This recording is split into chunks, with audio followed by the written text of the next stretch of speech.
Čo ti na anime show chýba? Viac možno nejakých takých noviniek, že stále sa toto tak nejako točí dookola. Viac toaliet, disciplíny. Čo pár rokov dozadu stafáci robili, že na body sme mali zbierať, že mohli sme niečo vyhrať. Než akoby, že nič.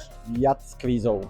Tematické jedlá úprimne. Úplne ma irituje, že sú tu len tie klasické festivalové blbostičky. Chcelo by to viacej voľaké japonské veci.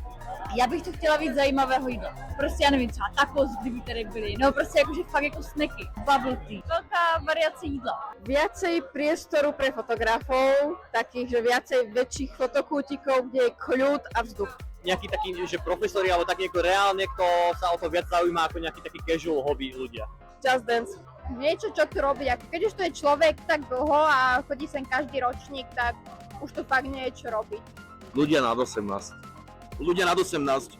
Miesto. Neviem, aby som vyhral na karaoke.